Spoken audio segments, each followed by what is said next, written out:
नमस्कार दोस्तों, जैसा कि हम इस करंट अफेयर सीरीज में अपने 5 लेक्चर पूरे कर चुके हैं, उसी क्रम में हम आगे बढ़ते हुए डे नंबर 6 की तरफ बढ़ेंगे और एक बहुत ही महत्वपूर्ण टॉपिक आज डिस्कस करने वाले हैं।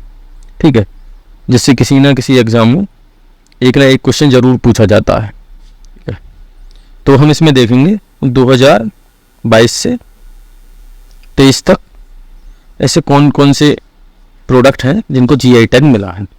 ठीक है, तो सबसे पहले हम जानते हैं ये जीआई टैग होता क्या है। ठीक है, आखिरकार हम पढ़ तो रहे हैं जीआई आखिरकार ये होता क्या है। ठीक है, तो देखते हैं जीआई टैग। इसको बोलते हैं ज्योग्राफिकल इंडिकेशन, मतलब भौगोलिक संकेतक। इससे कुछ आइडिया लगाइए। संकेतक मतलब ये कुछ चीज़ बताने की कोशिश कर रहा है, मतलब इंगित करने की कोशिश कर रहा है। और भौगोलिक ये किसी स्थान के बारे में बात कर रहा है। ठीक है, तो देखते हैं हम ये क्या है। एक साइन है जो कि यूज होता है किस लिए, प्रोडक्टों पर जो कि रखते हैं अपने पास क्या, एक स्पेसिफिक ज्योग्राफिकल ओरिजिन, मतलब कोई एक पर्टिकुलर एरिया है जहां पर वो ओरिजिन होते हैं। ठीक है, जहां पर उनकी उत्पत्ति होती है और वो रखते हैं क्या, पजेस क्वालिटीज, मतलब एक उनमें वो धनी है ऐसी क्वालिटीज में, और या फिर उनकी ऐसी कोई रेपुटेशन है। ठीक है, जो उनके उत्पादन होने के स्थान के कारण है।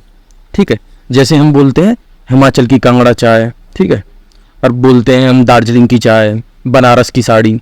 ठीक है, तो वो क्या है, एक पर्टिकुलर रीजन है, उसमें उत्पादन उनका होता है। ठीक है, तो ठीक है, अब हम देखते हैं ये अप्लाई करना कहाँ होता है। ठीक है, सबसे पहले अगर हमें ज्योग्राफिकल इंडिकेशन चाहिए तो हम कहाँ अप्लाई करेंगे, तो उसके लिए एक आपकी संस्था है, इसका नाम है CGPDTM, मतलब controller journal of patents design and trademarks.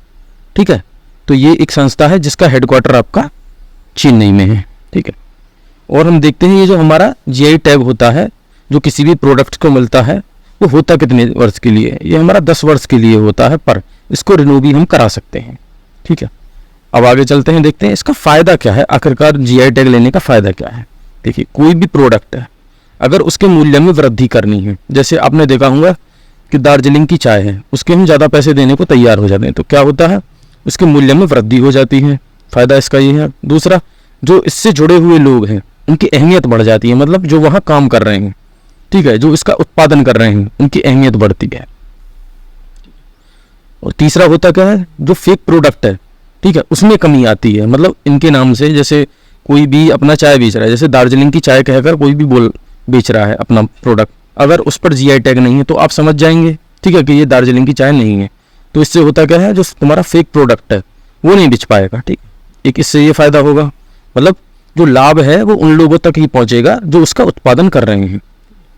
और अगला क्या होगा, आर्थिक फायदा, जो इससे जुड़े हुए लोग हैं, मतलब जो भी इसकी सप्लाई चेन से जुड़े लोग हैं, उनको क्या होता है, इकोनॉमिक बेनिफिट होगा। ठीक है, देखिए आगे चलते हैं।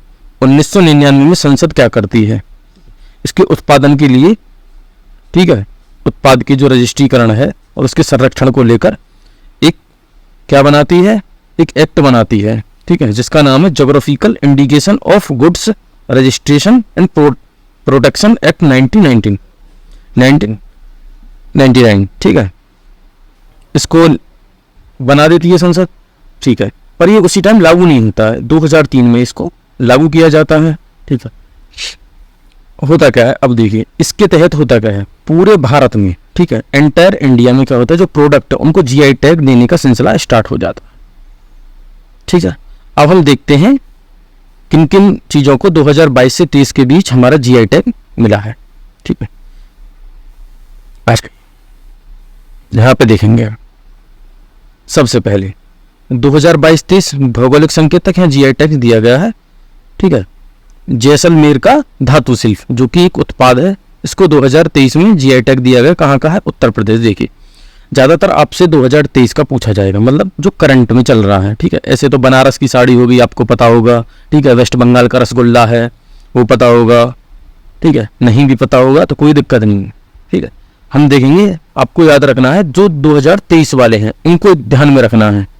ठीक है, देखते हैं अब आपको याद क्या रखना है, इसमें याद रखना है आपको, मतलब उत्पाद कौन सा है और उसका स्टेट कौन सा है, मतलब कौन से उत्पाद को किस स्टेट के लिए जीआई टैग दिया गया है, ठीक है। जैसे जैसलमेर धातु शिल्प, ठीक है, ये कहाँ का है, उत्तर प्रदेश का। बेम्बिका, ठीक है, ये कहाँ की है, गोवा, इसको जीआई टैग दिया गया है। उस्ता कला शिल्प जो कि बीकानेर का है, राजस्थान का, इसको दिया गया है। मनकुराड़ आम, मनकुराड़ कोई आम है, ये है हमारे गोवा में उगाया जाता है, तो इसको जीआई टैग दिया गया है, ठीक है। कोफ्तगिरी धातु शिल्प, ये कोई शिल्पकारी का काम है, उदयपुर में होता है, राजस्थान में, इसको दिया गया है। बंदेज कला जोधपुर का, ये भी राजस्थान का है, इसको दिया गया है। मैटी केला, ये आपका तमिलनाडु का है, इसको जीआई टैग दिया गया है। मैटी कोई केला होता है, ज़्यादातर आप देखते होंगे इंडिया साउथ इंडिया केला जो है वो साउथ इंडिया में उगाया जाता है। जदेरी नाम कट्टी, ये आपका तमिलनाडु का है, इसको जीआई टैग दिया गया है, ठीक है। चेदी बूटा साड़ी, ये एक साड़ी है तमिलनाडु की, चेदी बूटा साड़ी, इसको जीआई टैग दिया गया है। जैसे आपने हमारे यहाँ पे है बनारस की साड़ी, बहुत ही फेमस है, उसको एक जीआई टैग दिया गया है। अमरोहा ढोलक जो कि उत्तर प्रदेश का एक जिला है अमरोहा, वहाँ की ढोलक को दिया गया है जीआई टैग, ठीक है। बागपत होम फर्निशिंग, जो बागपत में होम फर्निशिंग होती है उसको जीआई टैग दिया गया है। बाराबंकी के हथकरघा उत्पाद को दिया गया है, उत्तर प्रदेश का ये है।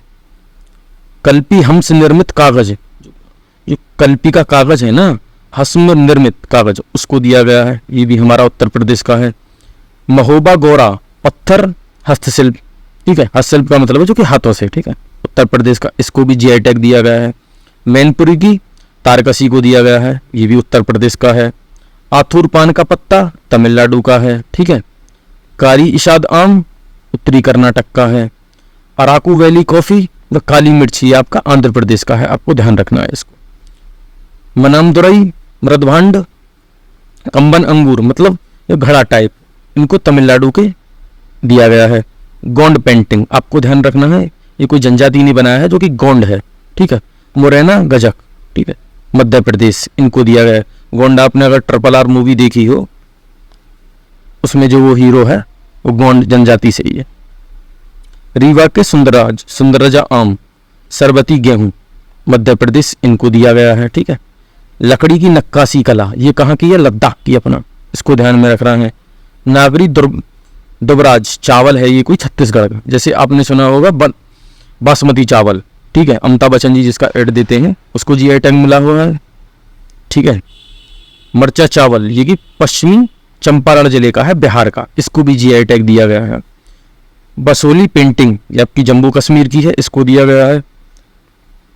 बनारसी पान है, लंगड़ा आम है, जो कि उत्तर प्रदेश का है, इसको जीआई टैग दिया गया है। हाथरस की हींग है, नगीना लकड़ी शिल्प है, जो कि उत्तर प्रदेश का है, इसको भी दिया गया है। रामनगर भंटा सफ़ेद गोल बैंगन है ये, ठीक है, इनको दिया गया है उत्तर प्रदेश के। आदम चीनी चावल है। बखीरा ब्रॉसवेयर जो कि उत्तर प्रदेश के हैं, इनको भी दिया गया है। कांगड़ा चाय आपकी यूरोपियन यूनियन मतलब EU 2000, हिमाचल प्रदेश की है, मैंने शायद आगे बोला भी था पीछे, ठीक है। गोमचा मतलब गमछा जो है वो असम का, इसको दिया गया है। तंदूर लाल चने, ये कहाँ के हैं, आपके तेलंगाना के। रक्त से कारपो खुबानी, ये आपके लद्दाख के हैं, इनको दिया गया है 2022 में। मिथिला मखाना जो कि बिहार, इसको दिया गया है। सीता माता मिथिला की थी, ठीक है। तो आपको इन सब चीज़ों को ध्यान रखना है। देखिए लेक्चर की जो लेंथ है ना, मैं छोटी करने की कोशिश कर रहा हूँ, क्योंकि जो ज़्यादा बड़ा लेक्चर हो जाता है उसे लोग सुन नहीं पाते, ठीक है, बोर हो जाते हैं स्क्रीन को देखते हुए। तो इसी को ध्यान में रखते हुए मैंने ये लेक्चर छोटा करने की कोशिश करी है। अगर आप चाहते हैं कि मैं लेक्चर को बड़ा बनाऊं तो कमेंट सेक्शन में कृपया करके बता दीजिएगा, ठीक है। अगर मेरे समझाने में कोई दिक्कत आ रही हो, ठीक है, अगर आपको कोई और टॉपिक के बारे में जानकारी लेनी हो या समझना हो या कोई भी सब्जेक्ट है उसको आप पढ़ना चाहते हो तो कमेंट सेक्शन में आप लिख के बता दीजिए, ठीक है। मैं वही सुधार करने की पूरी कोशिश करूँगा। धन्यवाद, नमस्कार।